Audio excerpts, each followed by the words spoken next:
Hey, everybody, welcome back to another episode of the Tim and Mike Show. I'm Tim. I'm Mike. And this is episode 2. We're very excited about this episode. A lot of research, a lot of notes have gone through and see what kind of things we could tweak out and stuff like that. But it's been a great time. If you were here and you subscribed and you watched the last episode, you know that what we do here, we talk about just some movies and some stuff. We kind of keep you in the know with what the news is happening, and we tell you about what kind of movies we're watching. And then once a week, we always have a movie of the week. So, without further ado, hey Mike, how you doing, man? Great. You? Good. I'm good, man. I am delicious, sipping my delicious organic Simple Truth water. Your fancy water. My fancy water, orange vanilla. Yeah, that's the way. This is the way. Yeah, I've seen them. They're popping up everywhere. So the fancy sodas too. They're all fancy, but they're all delicious. That's the thing. Artisanal waters and sodas galore. This one tastes like if you were eating a dreamsicle and somebody was just threw like a water hose in your face. That's what it tastes like. So it's water. It's water. Yeah. Okay. All right, man. Well, what have you been watching this week? Okay, so this week I watched. Well, I'll go and so I watched Fight Club. Hey, that's a good one. That's an oldie but a goodie. Yes, it is. It's good. And then I watched Avatar, Man, good movie. Which was still good. I mean, honestly, Jake Sully. Yeah, I haven't seen that one in a while. So, and I think we talked about that last week briefly in passing. And then I saw Leatherface, the newest addition to the Texas Chainsaw Massacre. How was that? It was okay. It had its moments, I guess. I don't know what I was expecting. I don't know. I guess maybe I'm not too familiar with the story because I felt like it wasn't. I don't know where they were going. I don't know what's going on in that movie. Okay. So because I thought it was the family and they had all the crazy. Right, and they're all a bunch of crazies. Right, this one's different. They're in a deserted town, and these hipsters go in and they buy out this old house in the middle of town, and they're going to turn it into a restaurant. Okay, and it's a ghost town. And their idea is they bring all these investors in and they start picking apart this town, which this town is a ghost town now. So I just don't remember them being in a town like that. I thought he was in a house on a pig farm of some kind. Well, no, it's out in the country. I do know that. I didn't know there's a small town involved in it because even the Jessica Biel remakes were they had a gas station involved and the sheriff of the town. But I remember the house being kind of in the outskirts of town and even the original house. The original house is it's a real house and it exists, right? You know that, right? Well, I know it's loosely based on Ed Gein, right? The serial killer. Right. So the story itself. Now the house never had a Texas Chainsaw Massacre in it, but the house exists. It's in Taylor, Texas. Oh yeah, I did know. Yeah, and I remember it was back in the day. I was working with Twitchy Dolphin. We were filming something. I forget what we were filming. This is years ago, but we were in Taylor filming something, and we drove by that house, or maybe we were scouting locations or something. But we would buy that house, and there's it's the house, right? So that wide shot you get of the house and you see it. It's the house, but it was the people who lived there. It was like the kid's birthday party, and so there's so next to it, it's the Texas Chainsaw Massacre house, next to it, it's like a bouncy castle. Nice. Yeah. Imagine you running out of the woods, right? Revving up a chainsaw. Right. Well, that's another thing about it. Have some memories. That's another thing about it. There's not many. There was woods way off in the back. I mean, maybe about a half an acre out in the back. There's woods, but nothing really close to the house. So no sneaking up on it. So in this one, it's more of a town. It's not out in the middle of nowhere. Yeah. So they're in a town, and the town's deserted more or less. There's a mechanic, and I mean it's just blood and gore and what you expect, right? Now there was the original living lady from the original one. She was in the movie. Okay, the one. So the one you meet in the beginning of the movie. The one Oh that no, at the end, lived the one the from the live that original jumps in the back of the 70s. truck, and the Yeah, one where yeah, Leatherface cuts his leg. right. Yeah, I think at the end he ends up like chasing her, yeah, down the street. That's what I'm saying. He's like right? swinging the chainsaw around, Yeah, and he and then it eventually cuts ends, his leg. right? And it Yeah, ends, right? yeah, yeah. Right. And I think that's who that's supposed to portray is that Ah, character. So she's not in it the whole movie. It's most like a new cast. There's a she's girl not. from She's not the. Um. Uh. Oh my gosh! Why is my brain doing this to me? Halloween. who? The lead in Jamie Lee Halloween. Curtis. Yes, no, yes. Why did I just do that to myself? She's not It the looks Jamie Lee Curtis, it looks where like a she's Jamie Lee Curtis well. in the newest Halloween. I'm talking about her role in the newest Halloween. How, I mean, it's Laurie Strode handling some business, right? I Rambo. mean, Rambo Strode. man, I'm sorry. I know She's it's in. lame, it's cheesy, whatever. It's awesome, dude. It's Oh, awesome.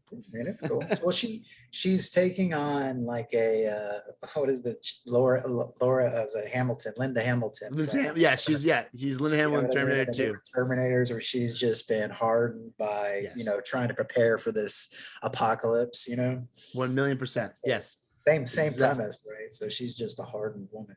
Yeah, she's just a tough one now. Right. Okay, So so yes, after years, let's kind of delve into this because it's kind of a cool thing. I know on this show we're not just focusing on new movies. We really want to build the show as suggestions for people to watch. And if it happens to people that haven't seen the movie, that's cool. But or the younger generation who may not understand the movie, I noticed a lot that right. kids just don't watch movies these days. Yeah, you Excuse me, definitely want to but hit some classics. yeah, but so after years of it being out and maybe watching it for a while, how was Fight Club? I haven't watched that movie It's good. in years. Yeah, yeah. I mean, that's one of those. That's one of those. That's a movie I purchased a long time ago, Sure. and I've watched many times. But that's also one movie. So I watched that while I was camping last week. We didn't have internet, so brought a bunch of DVDs. So that's why we watched Oh, Avatar. cool. Yeah. Yeah. So no, yeah. I mean, there was. I had no problem watching it and enjoying it, and not being like, So it's you know, still held up, like oh it's yeah, still. I mean, I guess the concepts. I mean, honestly, the concept's pretty much back to normal now with it's the current right. Well, economy. that's the thing, Yeah. though. Well, what's cool about that movie is I feel like it's just a very cool like concept, right? It's like you're not really sure what's going on, but then and they definitely don't let you know that until the very end. Yeah. It's not one of those ones where you're just like, in my opinion, where you're figuring this out early on. Right. It was a You know what I mean? proper twist. Like it was Right. It was a like good, like because you were so enthralled with the movie and the characters were so cool. The Tyler Durden character is so good. There's no way that carries a character's imagination, a figment of his imagination. no, Totally exactly. get it. You're absolutely right. Spoilers, Yes, by the way. I'm a big Tyler believer. Durden's not real. Yeah, I'm a big believer in movie predictions for sure, especially lately. I mean, it seems like everything is just like, okay, well, if you didn't know that was going to happen, there's big Yeah, but it's I get it. formula is Like there. I like so that kind of that's a good point. Like so, and we're going to cover it because I think we're doing an Oscar episode maybe next week or the week after. Probably next week, I guess, since the Oscars are. When do the Oscars happen? I believe they're very soon. Let me look at the old internet. Let's find out Oscar night 2022. I know that I'm trying to have some fancy dinner. Yeah, it's March 27th. So Sunday is the Oscars. So next Tuesday we'll do our Oscar episode. We'll watch it one. We'll kind of take it upon ourselves to watch as many of the noms as we want or can. I know with my schedule it's very hard to do that, but yeah. I've seen I've seen one. I've seen a couple. So I'm kind of off to a good start. Nightmare But Alley. so that's what I wanted to bring up. So Nightmare Alley is it's Guillermo del Toro and it's really good. And I think it's a I'm a fine fan. movie, but it's a fine movie. And I loved how I mean, first of all, Willem Dafoe, which I bring up Willem Dafoe today. Again, we're going to talk about him a lot today because man, is he good at acting. But just choose the scenery up. And I wish you had a lot more of him in that. Yeah, But he was. I feel like that movie was like super predictable. Like the first 5 minutes, Willem Dafoe tells us exactly what's going to happen. And maybe that's the point. I don't know. Maybe I just missed that. That's the point. But Well, yeah, okay. So well, so we'll spoil this. What were they called? The geeks? yeah. So you knew he was going to become a geek, right? Right. Well, I mean, Right. I knew that was a possibility if he didn't heed the warning, you know what I mean? Right. So, yeah, So a broken man will do, a little bit of everything. that's true. That's true. Try to get what he can. Yeah. So, okay. So in that same vein, Avatar. Is Avatar holding up for you many years later? I mean, what was that? That's got to be 20 years now, right? Yeah, you need to be honest, because I don't see a lot of movies anymore with him in it. And what is his name again? Sam Hunt or no? No, it is. First of all, that movie is only 13 years old. Sam Worthington. That movie, I could have, if you would have asked me if we had a trivia night and somebody said, "Hey, when does Avatar release?" I would be like, 2004, man. That was a big, it was up against, Lord of the Rings for the Oscar. That movie came out in 2009. So it's showing Avatar 2 as 2022. Yes. So yeah. It's coming out this year. It's supposed to. 2022. No, that's like yes. past. Oh, it might have been pushed for COVID, but it's supposed to come out this year. It probably got pushed for COVID. Yeah. Is Avatar 2 confirmed? Let's see. December 6th. My release date I got here is December 16th, 2022. Okay, now that is probably a better release date. Christmas time. Well, and I bet it got pushed back a little bit for COVID. Everything did, and that's why you're seeing this big influx of really good movies hitting. It's because everything's got delayed for COVID. Back to Nightmare Alley real quick. When you said, I like Guillermo del Toro a lot. Do you think because of what he's produced, like the Orfanato and what is that other really good Pan's Labyrinth? That's a great movie, man. And those are early, and those are obviously they're in Italian, right? So they're, but to me, those are his. I mean, I would say Pan's Labyrinth is his best movie. That's his piece de resistance. It's amazing. Yeah, I think so. But let's not scoff at his Hellboy work too. Hellboy was awesome too. Hellboy was cool, especially the little fairy. I really like those little fairies. Yeah, the tooth fairies. Yeah, that was cool. But yeah, I mean, it was good. It had his design, because even like Shape of Water, there's a look to his movies. Yes. Hellboy 2 had that look. Yeah. I'll never say that man does not have his voice. He knows what he wants to say, and he knows what he wants to do. He's a really good filmmaker, and that's not what I'm saying about Nightmare Alley. I like the movie. I enjoyed the experience of watching the movie. Thought it was too predictable. Yeah, I just wish, in a world where I'm predicting everything, I'm trying to, because ever since the Fight Clubs and the Sixth Sense of the world, the Sixth Senses of the world, everybody and their mom is trying to predict the end of a movie. And it's like, so in that world, I kind of thought, it's a little easy. That's what. No, the film itself was wonderfully made. I think it was really well made, and of course, it's Guillermo del Toro. But you like the story, then? It's a cool story. Yeah, it's a cool story. But it's a remake, right? So it's a movie that you could have watched before. And I like the fact that it had that same kind of almost wholesomeness of a movie that was made in 1947. Oh, so that is a remake. Oh yeah. I think the original. I want to say the original came out in 1947. I liked it. Yeah, it's 47. The problem for me is there's just not been so much out that I've just been like, that's great. And that was at least a close enough movie to where I thought, okay, that's a good movie.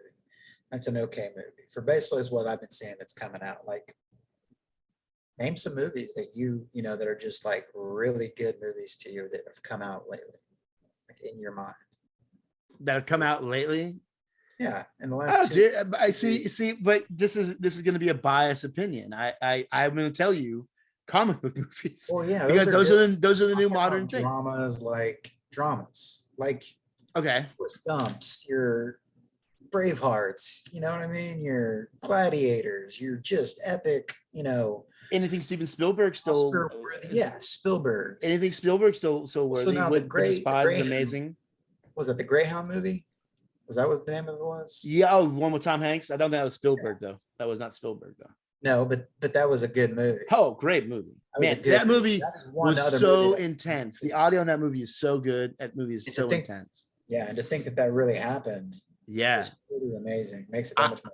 I can't tell you a time that I've ever been more on the edge of my seat. And like as dumb as it sounds, oh, you're on the edge of your seat. But like literally when there's moments they're just quiet and just listening, I'm just like, It's scary as hell. yeah, Matt and I were watching together. Of There's course, she nowhere fell to go. asleep.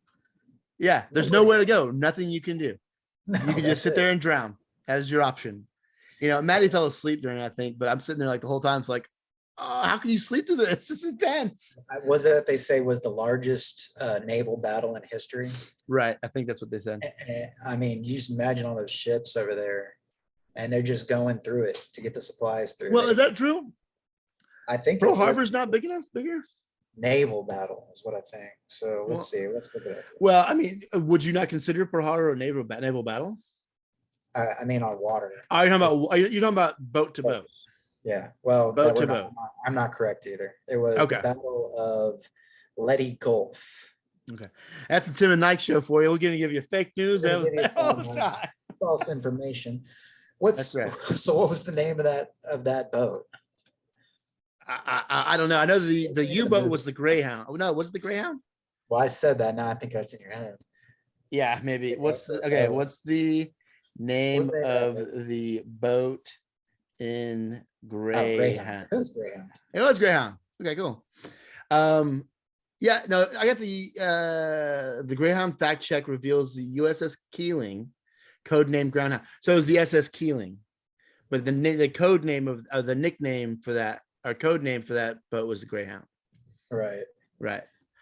So yeah, that movie was great too. But like, there's intense movies and they're still out. I mean, because don't get me wrong, there's still some amazing filmmakers out there, and they're still making movies every day. New ones are coming up every day that are awesome movies.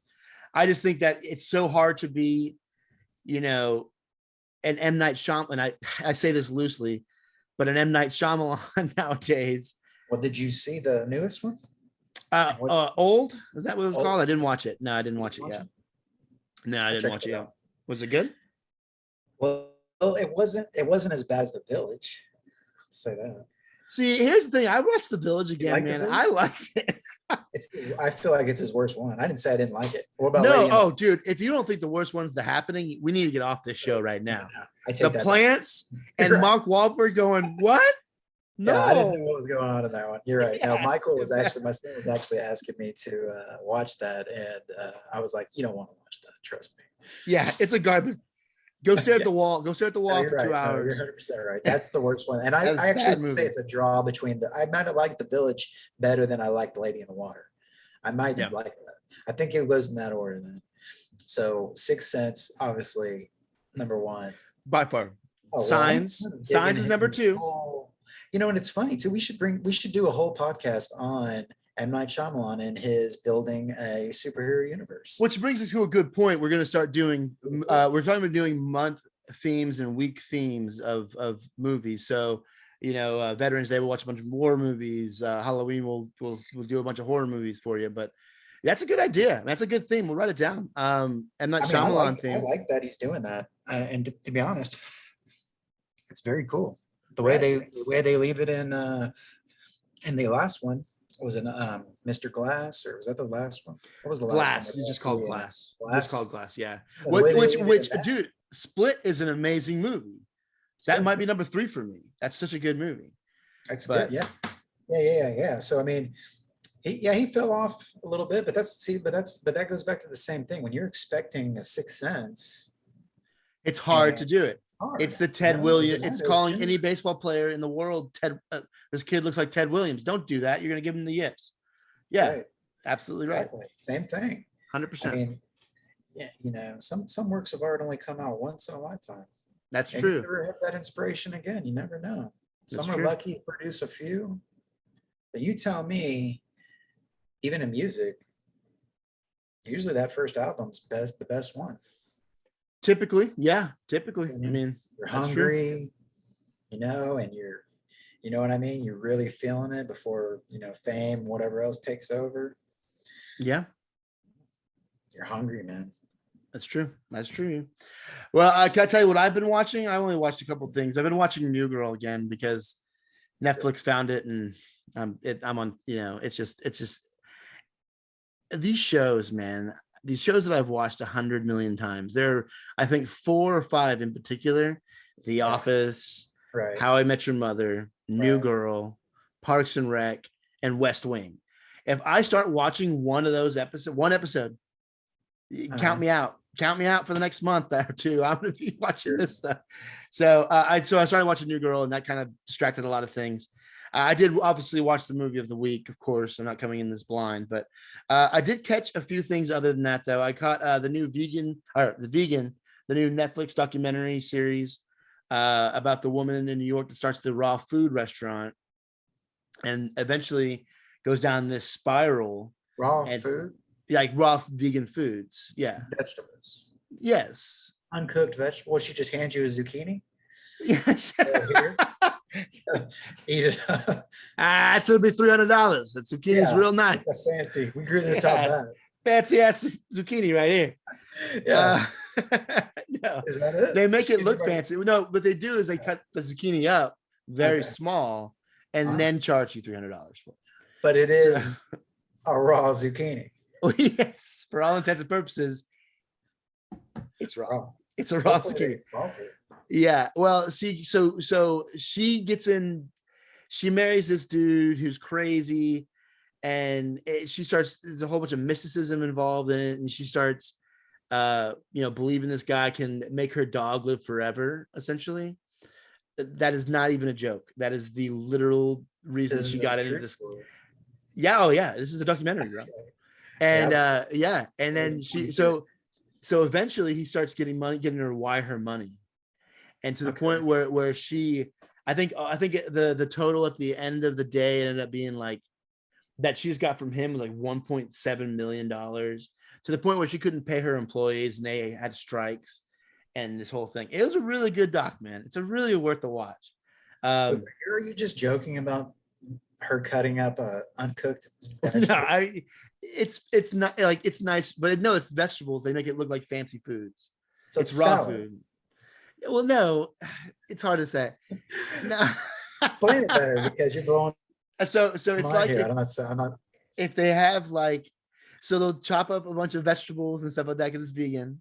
Okay. And they'll make it look like fine dining type aperitifs and small plates and stuff. So small portions at high price. I'm sure they season it, Mike. I'm not saying they're just giving you. Well, you're painting a picture of a bland. Yeah. I'm sure they salt and pepper something. Yeah, well, I tell you, I didn't see the image of ratatouille. Yeah. Cooking and smoking. Yeah. Well, I don't know. Maybe the rat will live forever too. And then, of course, I watched the new episode of Our Flag Means Death. 2 new episodes this week. Thank you. Man, it's so good. It's still good.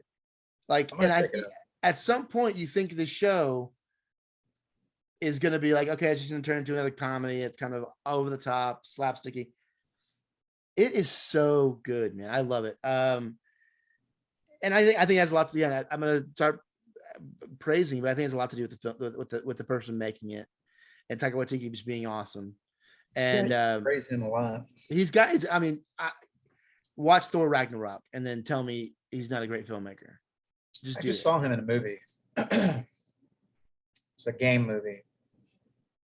Nice Guy. Free Guy. Nice Guy. Yeah, Nice Guy. Yeah, it was okay. I liked it. He's the main villain. He's the big bad. Yeah, he's the antagonist, right? Yeah. Right. Yeah, I liked it a lot. So that's pretty much all I watched. And like I said, I'm watching New Girl, and I watched our movie of the week. So should we get to it? Let's get it. Movie of the week, guys.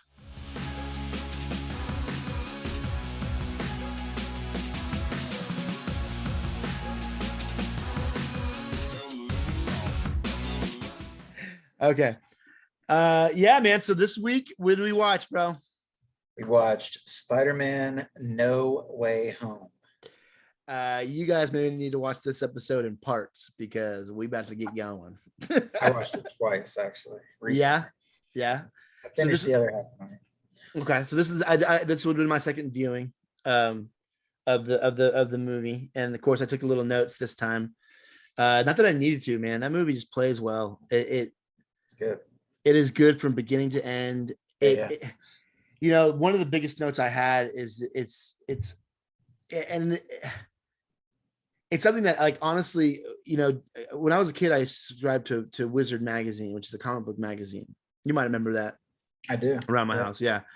But it was my jam, and they used to have these things where you have your fantasy casting, and you never think these movies are going to be made, and then you start making the X-Men's and the Spider-Men's, and all these things start happening, and then Marvel legitimizes it and makes it to where, hey, you know what, these people in these colorful costumes that you liked when you were a kid are actually super cool, and we're going to let you watch them be on the screen for real, as real as possible. And man, this movie doesn't disappoint, and it's really been this whole, 10 years of Marvel. It's been that's allowed this to happen. They just, set the stage with everything, and now they're at the point where it's just a sandbox that these filmmakers get to play in. And we can there's no, hey, take us seriously, please. We're real serious. They don't have to worry about that anymore. They don't have, they can just say, let's do it. Yeah.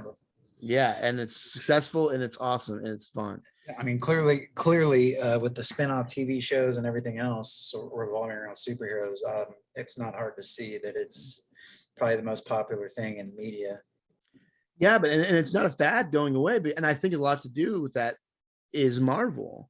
And I hate to start doing this because I know you have your strong feelings about the DC universe, which I'm a fan of the DC universe in print.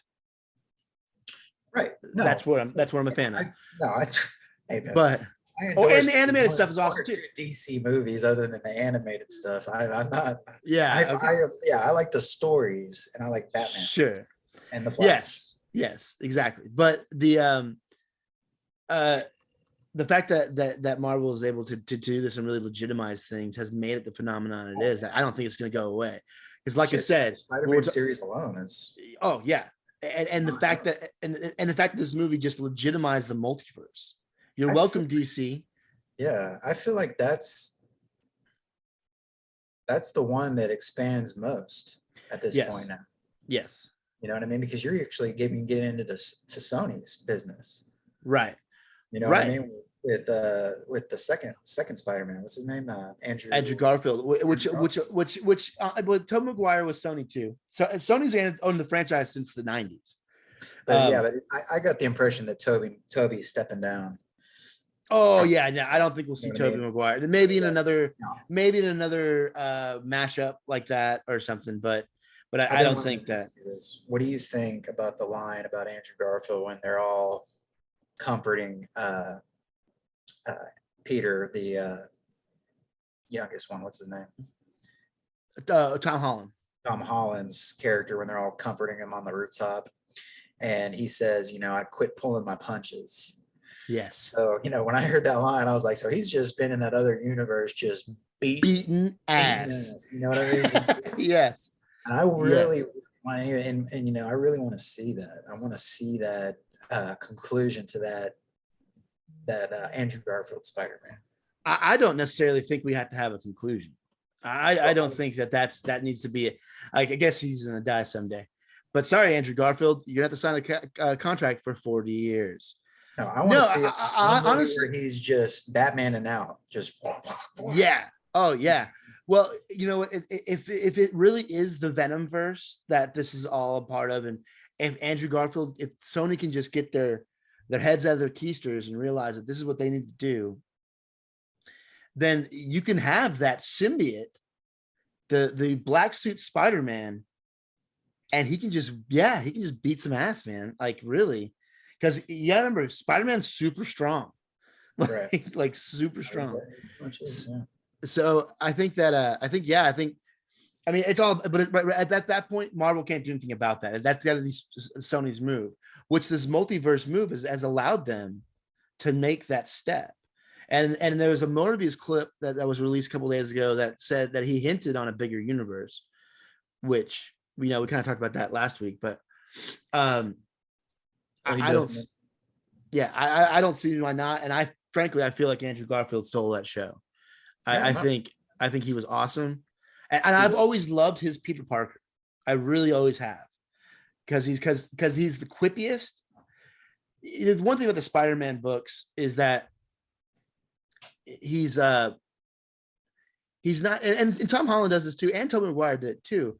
But I felt like the funnier, the quippier one was always Andrew Garfield. And when he's fighting, he's talking the entire time, incessantly. Yeah. He's just making jokes, and you can tell he's a kid and he's having fun. Right. But yeah, and I feel like he really kind of encapsulated that, and I hope we see him again, in the old blue and red. I really do. But yeah, so you want to go through the movie and talk about it and just kind of break it down a little bit? Does that sound something you want to do, or? Yeah, we can. Okay. So the movie obviously leaves off from where the extended credit scene from Spider-Man Far From Home ended, which let's before we go into this, let's just say, let's just preach to how good these Spider-Man movies have been. So in Far From Home, you have one of the coolest, almost comic booky animated series version of Mysterio that takes him down this whole head trip. Anyways, I just want to mention that because it's so cool. But yeah, all three of these movies have been amazing, and I think there's one more that he's on contract for. But this one starts out where the last one left off, with the J. Jonah Jameson being a jerk, and letting the world know who Spider-Man is, and that he killed Mysterio. That's right. So, it kind of puts, obviously you start off in hot water, and I love the reaction of how you have the some that are okay with it and some aren't, but the surprise of the city and just reaction of Peter Parker and everything. I thought that was really well done. I thought it was really cool. That was a funny guy's like asking him, "Are you his girlfriend?" Yeah. And then he jumps. Yeah, she's flying through the city again before she knows it. And he just kind of leaves her on the beam of the bridge. Right. Yeah. It was a good opening scene for sure. Kind of like like I like that when they just kind of lead off of where they left off. Especially when you have a cliffhanger like that. You really need to. Well, you can tell that the writers are telling a cohesive story, and that this is all on purpose. This is all what we meant to say, and it helps audiences, immerse themselves a little more, I think. Right, of course. Especially if they haven't seen the other movie, they can kind of infer, where they're going with it. Right. But I think at this point, it's kind of like I think it's so hard for anybody to watch these movies without watch. So Maddie and I tried to, get her into caught up, and it's like, well, there's 27 movies to watch. So, and Maddie's Tim's girlfriend for. Sorry, yeah. But yeah, so it's kind of funny. But anyways, that is fun. Yeah, so you got to Iron Man 3, and it's kind of like, dude, I just can't. I love these movies. I think they're good. I don't think they're bad. I don't have time for this. So anyways, so from there we jump into this really cool scene, and it's a one take scene where Happy and Aunt May come home at the same time that MJ, or I guess Happy and Aunt May are breaking up, and MJ and Peter Parker coming through the window. And I took that as more as he's being broken up with. Yeah, let's not. What it looked like to me. Yeah, he was getting dumped for sure. He's getting dumped. Mm-hmm. It's just sad, because she's a very beautiful woman. Marissa Tomei still got it, bro. Yeah, still got it. But my cousin Vinny, that's right. But yeah, so that's a really cool one take scene, and it's really well done, and it just gets to show you that this group of actors are really talented people too. Definitely. So you kind of go through that, and then you kind of figure out legal troubles, and not to take the whole movie out, but the next scene that kind of stood out to me is a really huge Marvel Universe defining scene, which I guess by the time the movie came out, everybody knew it was going to happen. But this really important thing happened where Spider-Man got a lawyer. And right. No, that was awesome. It's very important. Very. Because like, and it's so cool because, that, when Marvel does that, they do that on purpose saying, hey, we mean for this guy to be Daredevil. So he Right. will be Daredevil from now on. Oh, for sure. It's confirmation. It's Yeah. everything we need. And then he catches the brick. He's like, I'm a really good lawyer. That's Yeah. yeah. Yeah, that So was good. awesome. It That was was so really good. Yes, it was. Oh, so going back to what we said last week, where you were talking about Disney putting out the Daredevil and Punisher and things like that onto their platform. sure. I got a notice about changing my settings to approve those I did not get this on my email. Disney account. Did you get that? No, I need to go change Duncan's settings though before he Yeah, so I tried to watch something and they would not let me until I signed the agreement to see. I'm assuming what you know what we were talking about, which is gratuitous violence. yeah, which I hope they call it max. Like I said, I hope they do it, but I don't know if I they're would going say to. so if they're making people sign a waiver. Because I Sign a know they waiver, want right? engagement Yeah. on it, right. So be aware. But yeah, no, I did not see that Well, you have email. different accounts, right? Yeah, exactly. And so it's funny that so Duncan is my stepson. He'll be on the show. He's gonna have his own segment coming up. He's gonna tell us all. He's already excited. He's picking out movies, what he wants people to watch. He's gonna tell us all about them. All So he's right. gonna have his own segment. I'm probably gonna record the first one this week. But Cool. yeah, no, I gotta make sure I go in there and make sure his settings are appropriate Yeah, exactly. because And that's what he uses to log in. You know, you're good. well, yeah, because he likes to watch Star Wars, which we're not gonna say you can't watch Star Wars, and maybe we should. Maybe we're bad parents. I don't know. But anyways, he watches Star Wars, and so you can't watch Star Wars on the kid account. So Right. we have his count level. I guess it will hopefully there'll be like levels and tiers. But yeah, so that's cool. I did not see that email. I did not see that come in. I'll try to check it out later. Yeah. I think it was when I tried to log in to Disney. Oh, okay. Yeah. So that's good to know. Yeah, it was interesting. I said, okay, well, there you go, right there. Right. They're- So that they're aware answers of our what they're question. putting. Okay. So where do we go from there? We have We had the doc op. no, not yet. So they're trying to get into college. We get the whole reason they're trying to get into college, and it's frustrating for them. And Right. it turns out that they can't get into college because they know Spider-Man, and they all think they're complicit. And Which makes you know, sense. they are. Yeah, Wherever sure. he goes, violence follows. You know, they don't want that. Right.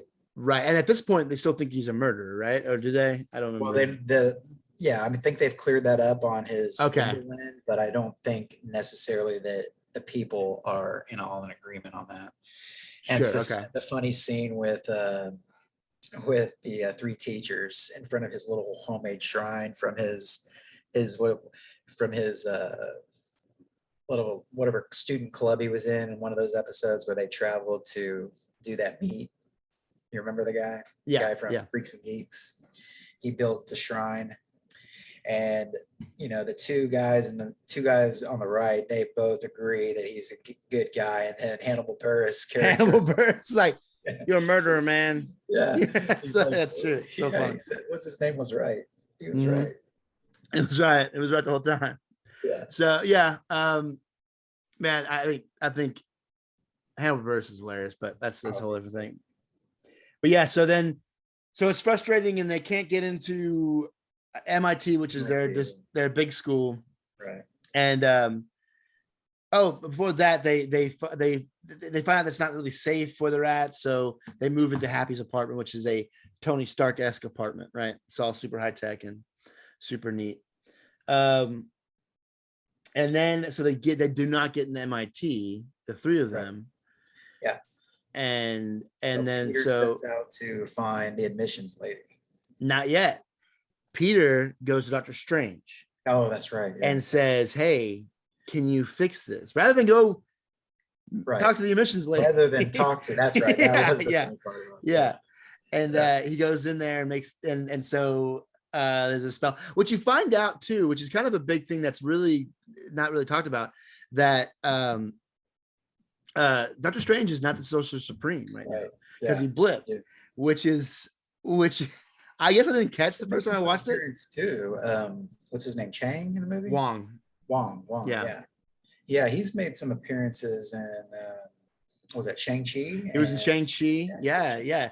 I think he's gonna be, and first of all, that actor's awesome. If you have not watched Marco Polo. At least season 1. Season 2 is rough, but season 1 is awesome, and he plays Kublai Khan. But I don't think you're gonna watch something for one season. yeah, I know. But season 2 is just so bad. But Awesome. season 1 was so good. It was so good. Watch season 1. But don't bother yourself. Once you're done, you're done. Anyway, so you have so yes, they do their thing. And he's making the spell, and Peter keeps changing the spell, and eventually the spell apparently taps into the multiverse. That's the big thing about it. And he breaks the spell, but Doctor Strange is able to contain it. And so Wong does warn him, obviously, because Wong warns everybody about everything, and somebody should listen to Wong every once in a while. He said it transcends everywhere, right? Yeah, it taps into the multiverse, and he's like, in which we know very little about. Which I have to tell you, and I guess in the next 10 years we're going to know a lot about the multiverse. So after all these movies just keep popping out, man, well, that's their main focus. So kind of science and magic were the first 4 phases of the Marvel universe, and now we're going to dip into the multiverse, which honestly, once you dip into the multiverse, and heads up, sorry DC, if you'd done it right, you could be doing this for years, because most of your main crossovers deal with the multiverse anyways. Once you deal with the multiverse, your possibilities are limitless. You can go and do anything. You can recast anybody, because that's just a different person, right? That's it. You can run the whole story over again, over and over. Keep on going. You just move Fort Knox over to the Disney property. Slight variations. Yeah. You just say, but you don't really even have to explain it much, which is the great thing. Yes, you don't. You absolutely don't. Right. So he warns them, and the spell gets broken. They contain it, yada, yada, yada. And he's like, go talk to the lady. And at this point, everything seems fine. He's going to get rid of the spell. Nothing. There's no harm, no done. He's trapped. Yeah, he's trapped the spell. And so Peter Parker goes and finds the lady, which I found pretty funny. And this is a part that did not sit well. And it's such a minute detail, but it didn't sit well with me, is when he's sitting there as Spider-Man, and he's got his Stark Tech suit on, his Iron Spider suit on, and he's doing this little scale, his eyes, and trying to find a lady. And then he jumps down, gets in the regular Peter Parker stuff. He's like, oh, there she is over there. There's no way he's gonna tell that by her doing, she went like this. And like he knows exactly what that is. But anyways, nitpicking. Sure. Nitpicking. I'm a nitpicker. You don't have that kind of technology at your fingertips. It's true. It's true. But anyways, so he goes and finds her, and he's trying to talk to her and say, hey, my friends, and which is very good. It's true Spider-Man fashion, Peter Parker fashion. Don't let me in, but let my friends in at least. Give my friends a chance. Right. And then then a very Jurassic Park T-Rex moment happens, and the footsteps start stomping, and you have Alfred Molina, Dr. Octopus in the house. So good, man. He's good. He's so good. And so what was the story behind his character? He wanted to look exactly like he did in the other Spider-Man movie, correct? So the idea of the movie is these villains that are coming back, and they are right before they die in the movies. So it would have to be, he has to look like, he can't look like he aged at all, because the moment before he died, because even he said, the power of the sun in the palm of my hand. And you were saying something about William Dafoe's character not wanting to do that. How do you mean? Not wanting to de-age? Yeah, right. Yeah, I think maybe, but really Willem Dafoe hasn't aged much since. He looks pretty similar to where he did. It's hard to, he just looks like the damn Joker. Man, just saying, hey, Warner Brothers, if you need some executive producers.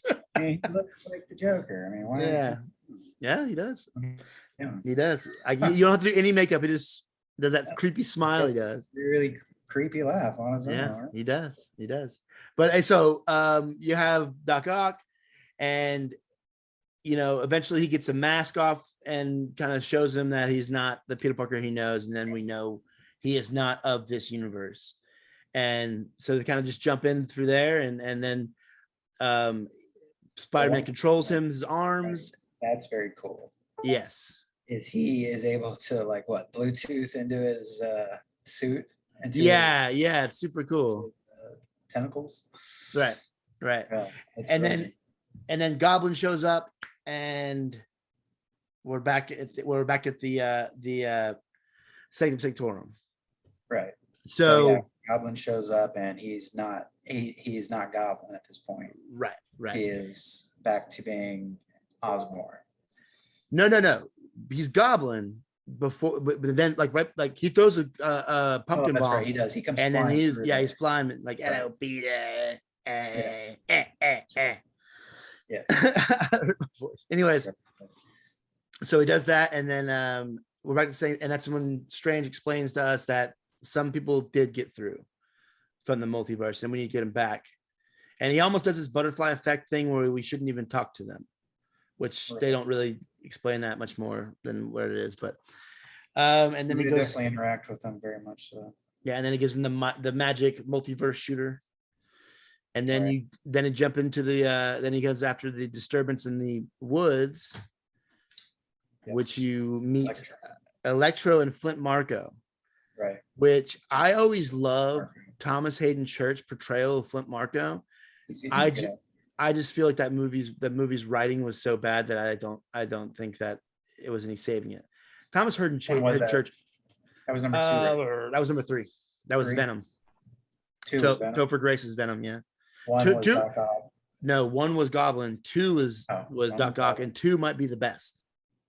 2 might be the most true to story, like true to comic type movie. I like 3's a bad movie. It's a bad movie. But but Flint Marko was a cool character, and you know, but he's just a good actor that I'm glad he signed up to do this. I like that they didn't show him much because it was getting expensive to DH him because he aging rough, man. He's getting it's looking old. But and then you have from a different universe, you have Jamie Foxx's Electro. Right. Which now, why did they choose to change him? That had to have been his personal choice. I don't want to be looking like a busted old yeah. Well, he like, but remember in the movie he didn't. He was just bald and made of electricity, right? He was made of energy. Yeah, he was. You're right. Okay, so why? So maybe he chooses. I don't know. Energy, maybe. But I like how they eventually evolved him into the yellow Electro, and sometimes you see the Electro mask, right? You know, on very him. cool concept that he has the power of the sun now to pull energy from. So the arc reactor is the power of the sun, right? Yeah. Versus drawing it from these outside sources. He's limitless. Power in that. That is the arc reactor. Second they introduced that because he was definitely never on board. Throughout the movie. I mean, he was like half. Oh yeah, he was fighting it the whole time. Yeah. So, but yeah, so they eventually capture those guys, and then it's all about, and they're looking for Norman Osborn, right? Which in this universe we do not have an Oscorp. We do not have a Norman Osborn. So that we don't have a Green Goblin possibility unless something happens. Now there's rumors that the Avengers Tower will be either bought by Oscorp and it'll start emerging soon, or it's going to be bought by Dr. Doom or something like that. Why can't he meet him in college? Well, because you need Norman Osborn to be old. Now Harry Osborn, I can meet him in college. Harry. Sure. Yeah. Harry, sure. And then he meets Norman. Right. But I'm talking about the fact that Oscorp's going to start becoming a bigger thing. Right. I don't think they've mentioned it, have they? Not once. It's not in the MCU. It's not in the MCU, period. It has not been. So, anyways, they play a better Hobgoblin or Green Goblin. I do. Willem Dafoe. And in fact, once I get into it, he is the best. Right. You're saying you don't know anybody that could? I don't know. Somebody, I don't know. I don't know, man. I don't know. You just bank on the fact that Willem Dafoe isn't aging, so you just stick with that. Yeah, sure.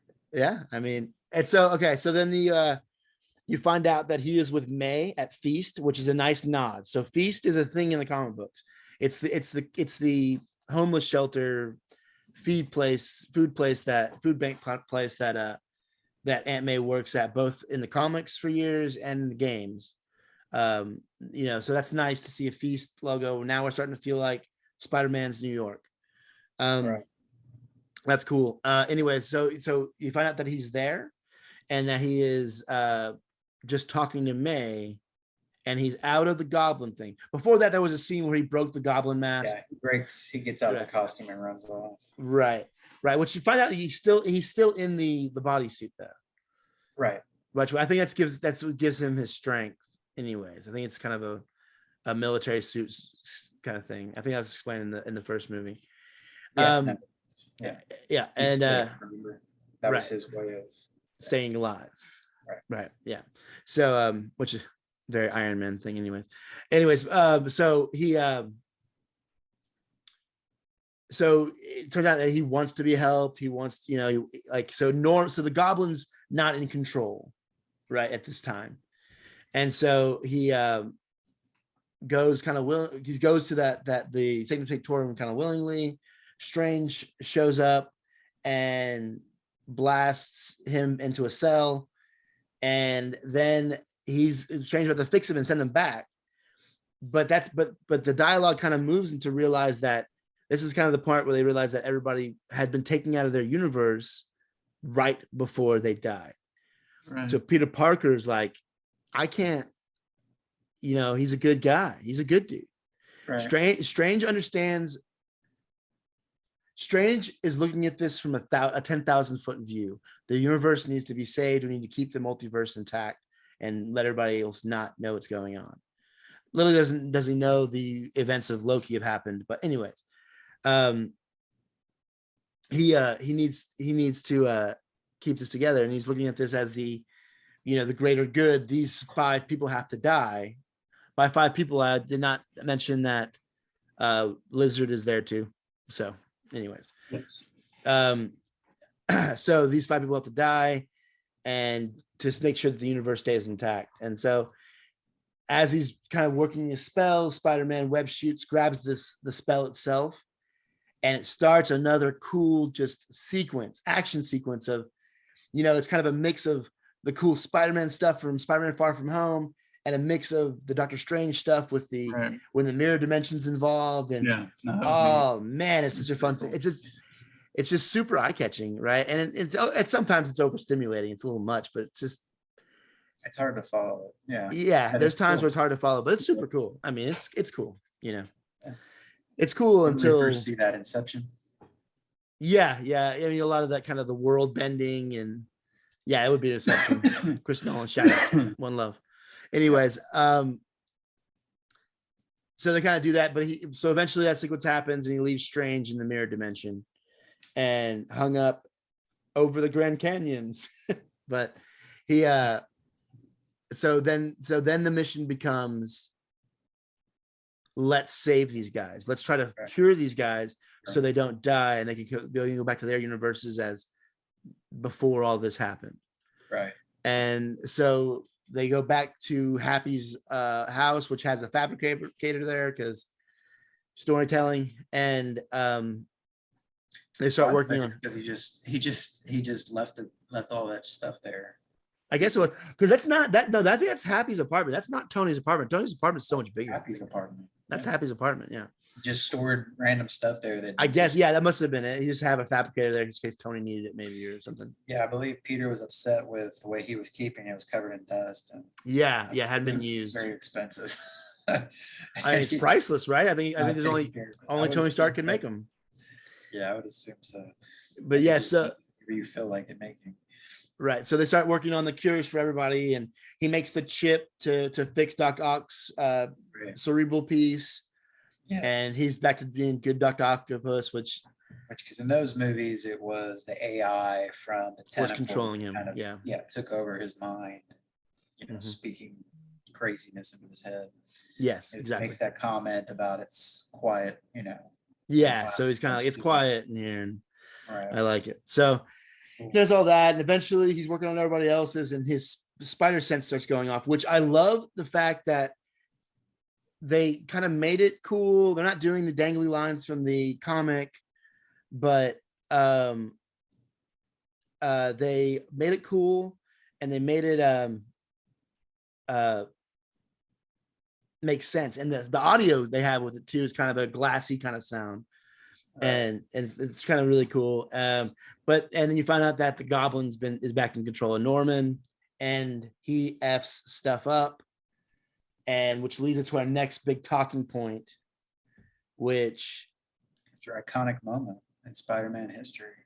I mean, and the way a world without Uncle Ben, they made it work. You're right. Kind of okay with the fact that they killed off May, and because such a pivotal character in Spider-Man's life is Aunt May.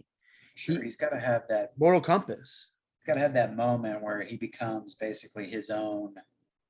Man. Right, but in all other incarnations, it is Uncle Ben. Because Uncle Ben is just as integral in raising him as Aunt May is. But in that moment, in a universe where we don't have Uncle Ben, and I can't believe we didn't see it coming as fans. Maybe we always thought that Uncle Ben's death just happened off camera, and they weren't going to do what Batman movies do every time and redo the origin story, and they just weren't going to do that. But I don't think he ever mentioned it.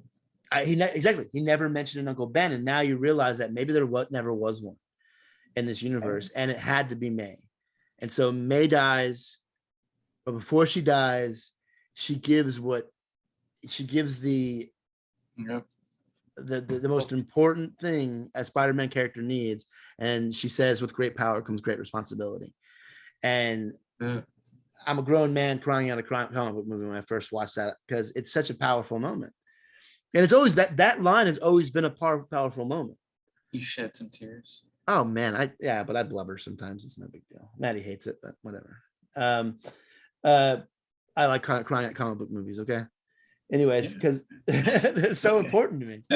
Anyways, but so that was such an important part, and it really, and it's so well portrayed by Tom Holland how it changes his character. Oh yeah, he did a good job. Very emotional. Man, I felt it. He's crying and he's sad, but throughout the rest of the movie, forehead to her and he's apologizing to her before he gets shot. But that's not the point I'm bringing up. I'm bringing up the rest of the movie. Exactly what just happened to him, and he carries it. Oh yeah, he carries it so well. Looking to beat. Oh gosh, man. So then we go into the point where, after May's death, we cut to MJ and what's his name? Can't think of his name. His best friend.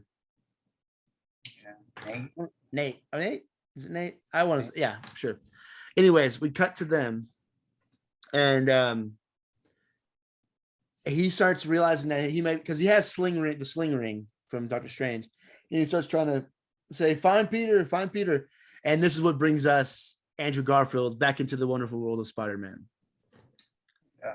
From the moment he hits that screen, bro, that was good. He's so good. He is so good in that movie, that role. For the moment he's on there and he grabs the ceiling, he's like, "No, that's good enough. That's good enough. That's good enough. I'm not gonna crawl around the ceiling for you. I'm holding on to the ceiling." He chews it up, and then they do the sling ring again, and then you have Peter, and I like Peter Parker as we say Peter because it's our Tobey Maguire Peter Parker, right? I liked how he played that character this time. I like how this character has gone through everything and has, just like, again, he carries it. He carries that kind of anger and that. Okay. Yeah. So, so you know, I like this. It's like he's carrying all this, you know, trauma he's had. Yeah. He's a middle-aged Spider-Man who's just at this point, man, Lost just his girlfriend. well, I think well, that's not Andrew Garfield's. No, because he never MJ is very much alive in Tobey Maguire's universe. No, I thought we were still talking about Andrew Garfield. No, I'm talking about we brought in Tobey Maguire. Maguire. Yeah. Right. Well, yeah, And he's been carrying this. And I think he says it best when he finally meets Dr. Octopus toward the end of the movie. And he says, you know, I'm just trying to do better. I think that's a really cool line for him to have because, you know, the way he grew up in those movies was really cool. And to see him kind of middle-aged is like, he's still very much Spider-Man. He's still active.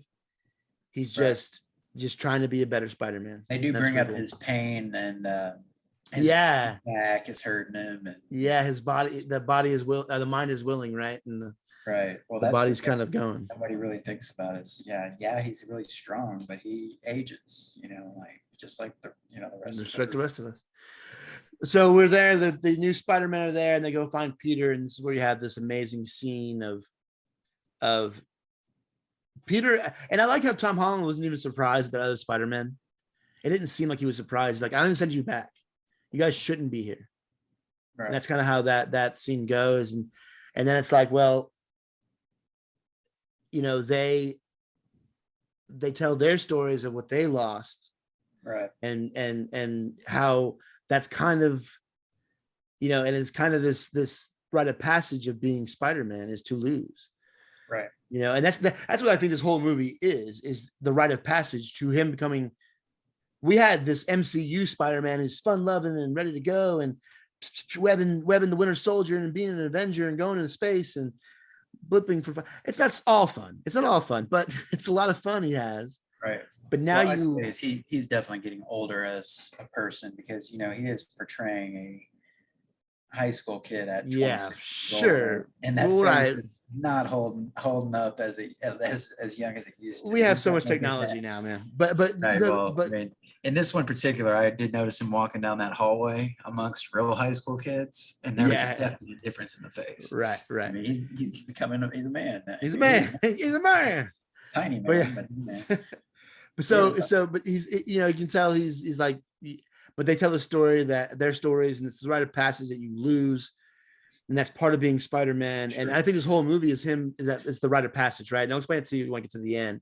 What I mean about that, I actually not explain to you what that means, but what I mean about how it's interpreted in this film. And so then he kind of convinced him that, hey, let's do the right thing. Let's be Spider-Man.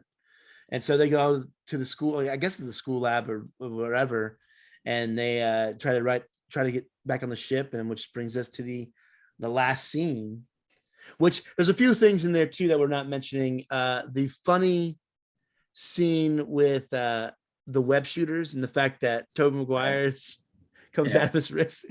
Everyone's kind of grossed out by it. I think that's pretty funny.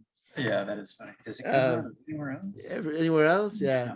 Other one when Nate goes to him, was like, do you have a best friend? He's like, yeah, he tried to kill me. Yeah, he tried trying to kill me or something like that. Right. I think it brought it to perspective for all three of those characters at that point. Yeah. Because he had been very lucky, you know, reaching those points. And we had already seen the other two Spider-Mans hit their bottoms. Mm-hmm. You know what I mean? With Tobey Maguire losing, you know, Uncle Ben and chasing the guy, and then, you know, Andrew Garfield losing Gwen Stacy, you know. We'd seen that. We haven't seen that yet with Tom Holland's Spider-Man. We hadn't seen any loss yet. That's what I'm saying. Yeah. Right. And that's what I think. This is his whole rite of passage. Tom Holland, though. I'm talking about for, you know, his, you know, MJ's character and for his best friend's character. Because in that moment when they're coming up with the cures for each one of the individuals, they're all very quiet. It's a very quiet, I don't know if you remember that. Yeah. It's very quiet, and you know, it's very introspective, almost like they're all just kind of taking it all in. Ned had talked to that's who it is. Tobey Maguire's character, and you know, he was like, yeah, you know, I think that brought that to perspective for him. It's like, oh, you know, if I keep going this way, I could end up dead, because even he brings up the fact that he would never do that. Yeah. So I think even then, you know, and even for her too, because, you know, I believe at one point, she's like, let us make decisions too, with you help, especially when it affects so much, Yeah, it affects them, and it Yeah. affects, absolutely. That's she's got a good point by saying that, and Yeah, sure. I mean, but yeah. yeah, I definitely see what the point you're making is definitely a moment of Well, and like I said, clarity. like I think it's almost a reason. And we'll talk about this toward the end once we finish wrapping it up. But let's go back to the final scene where the Statue of Liberty. And man, just big action scene, right? Just really cool big action scene, well acted. The Spider-Men kind of getting their plan together and laughing, and Andrew Garfield just like, I always wish I had brothers, and Right. he's so good, and They tells him he loves him. Yeah, they say thank you. Thanks. Yeah, that But shows his difference in yeah. Spider-Man. And then you have the cool scene where everybody's kind of, they're one by one curing everybody, all the bads, as they show up. And then you have at that point, that's when Doctor Strange shows up, comes back, and he's been hanging over the Grand Canyon for 17 hours or something like that. Yeah, and then so he says, What? He's like, I've been at the Grand Canyon. He's like, what? He's like, he needed you. Well, you've been like he's on vacation or something. Yeah, he needed you. Yeah, he needed you. Where have you been? He just like looks at him like, shut up. Yeah, I'm not, man. I didn't want to go there. Yeah, I was hanging over there. Yeah, right. But yeah, so then and then you have goblins show up and kind of cause more chaos. He's got a bunch of, and the goblin shows up, and then so this is like when you see the goblin in this scene, it is the most goblin we've ever seen. Like he looks like a Green Goblin, like it, because like I never really dug the armored suit and all that stuff because it wasn't very Green Goblin. It's the tattered clothes and the rough look. He looks like he's supposed to look like a D&D character. He was green, was he not? Yeah. I think they kind of let a hue of green in his face, but he was still wearing the bodysuit, so I can let that work. But then he had the goggles. He was wearing like a mask. Yeah, he's wearing fabric and a mask. Because in the comic, the serum, like, is what gives him everything, his psychosis problems, but also his super strength and all that. Right. So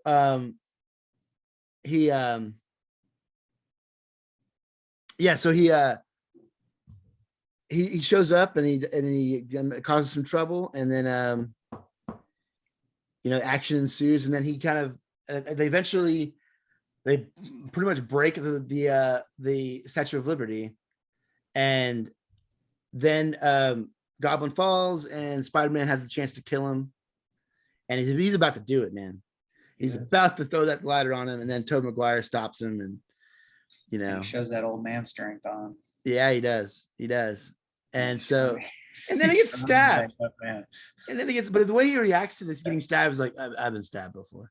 Yeah, I don't. It's cool. I thought he was gonna maybe die. Yeah, at first I thought too. They're gonna kill him off, but I'm glad they didn't. I'm okay. Yeah. I'm glad they didn't. But all the ones to die, because he was dancing in that third one. I can't. You're done with Tobey Maguire because he danced one time. Saying that scene is it. That was it for him, for me. Yeah, he did that little dance. And then so after that happens, Tom Holland, Spider-Man, jumps up to Doctor Strange, and he's like, because at that point the multiverse, because they blew up the box and the spell got loose again, and so the multiverse is like opening up, and you start seeing these silhouettes of all these kind of comic accurate characters, which is pretty cool. You see Kraven in there, and you see Rhino and stuff like that. But so he jumps up with Doctor Strange, like, hey, can we just just have everybody forget who Peter Parker is, period. Right.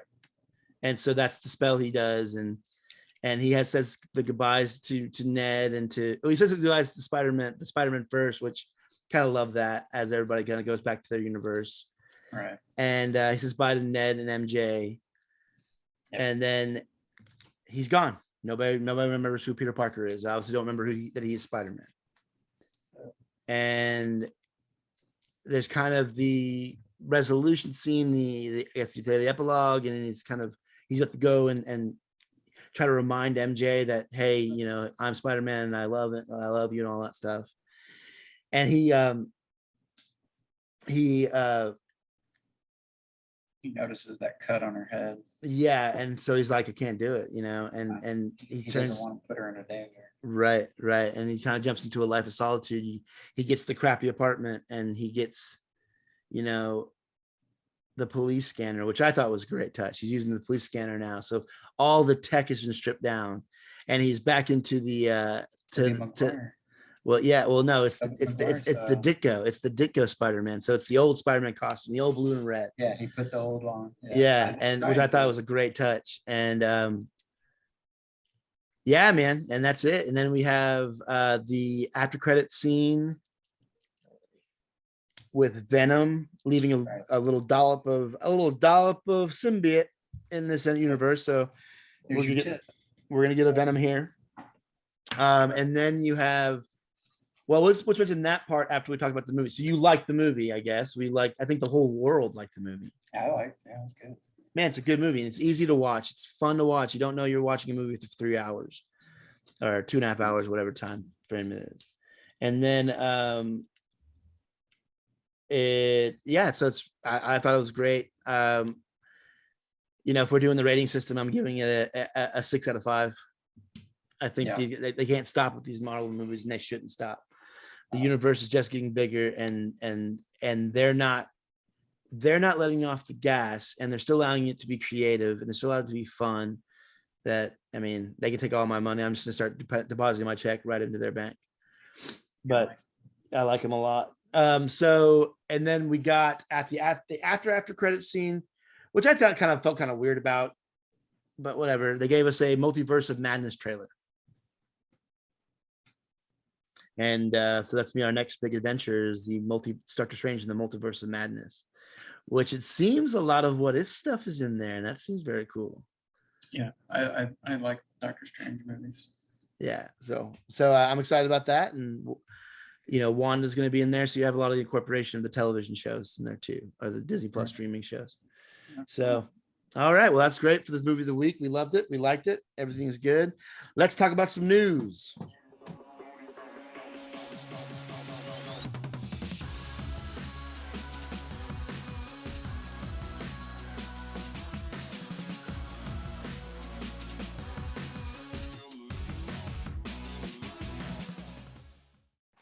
All right, so it's trailer wise, it was a slow week. You know, actually, the day we recorded the last episode, we got a Miss Marvel trailer, which looked great. I mean, these Marvel shows just keep on hitting. I think it looks super original and super creative. I think they're gonna do the voice boxes over their heads in the show like that, or is that just? Oh, I hope so. I kind of hope they do a little you know, Scott Pilgrim-esque type thing. I like that. Pink bubbles. Yeah, I think that's really cool. I mean, in a world where like 10 years ago, we were afraid to make comic book movies because they were silly things that kids watched. Embrace it, lean in. Yeah, I think that's a really cool idea. I like it. I think it looks great. More kids, more oriented towards kids, younger kids. And I'll tell you what, the character. So the character kind of is. I think Duncan would love this show. Yeah. The character from the book, she's more. It came across to me. It's like not necessarily high school, but maybe at least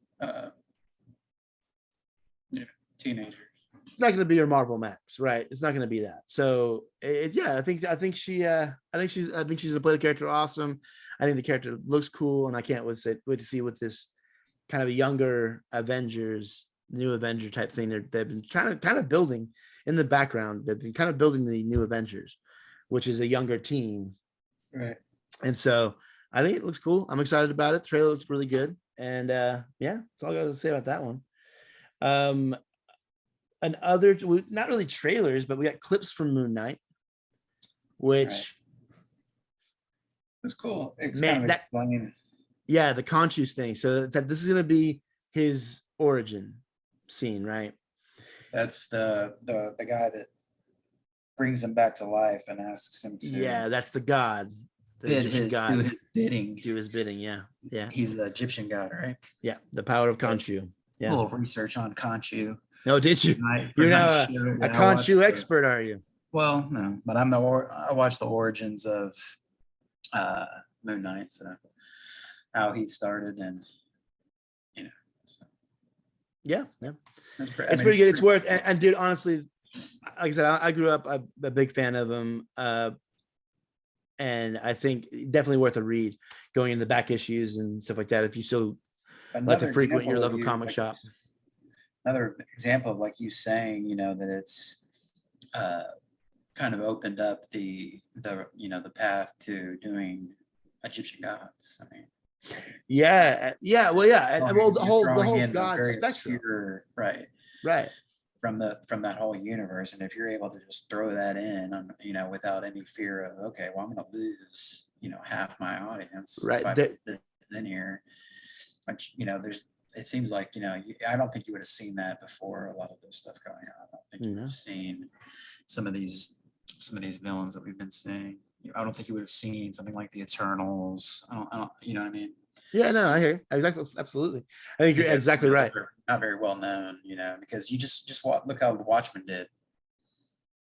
Unknown comic for most, didn't do very well. Movie.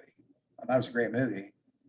I think it had a lot to do Comic with better. the interpretation of the comic, because But heads it's up, like- it's the like trying to Watchmen. The throw in a Watchmen's a world very doesn't exist to most people. well.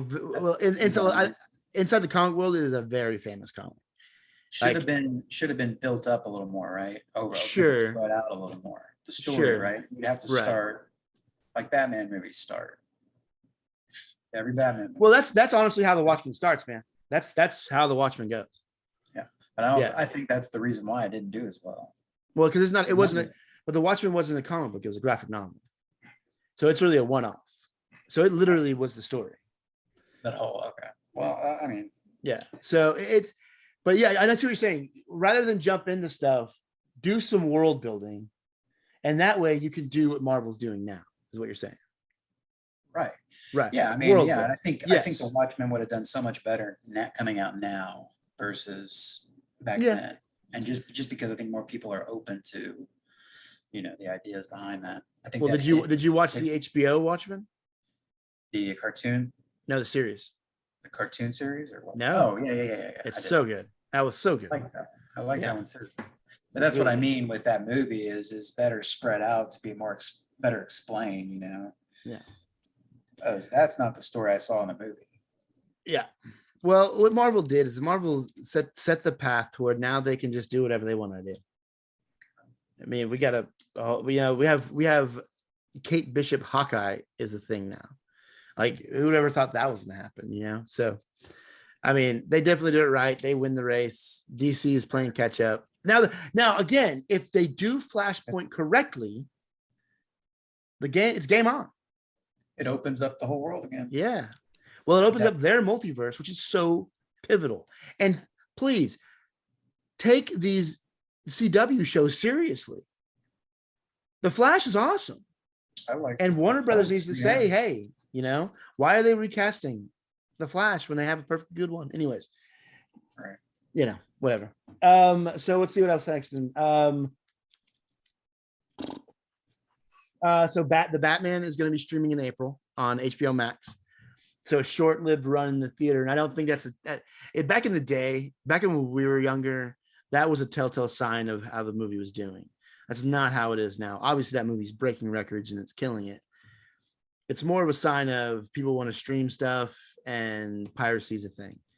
So, back in the day, if a movie was in the box office for less than a month and a half before it went on to VHS or something like that, it was like, okay, this movie sucked.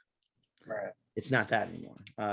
So I thought that was kind of cool. Excited. I'm still trying to catch that in the theater before, and can't believe I haven't seen it, man. I was, I was just talking about this the other day to somebody. I was like, whenever The Dark Knight came out, I watched it midnight, and then I drove to Austin to watch it 3 more times that next day. Good one. Yeah. It's so good. You'll see it in the theater. It'll stay for a while. Yeah.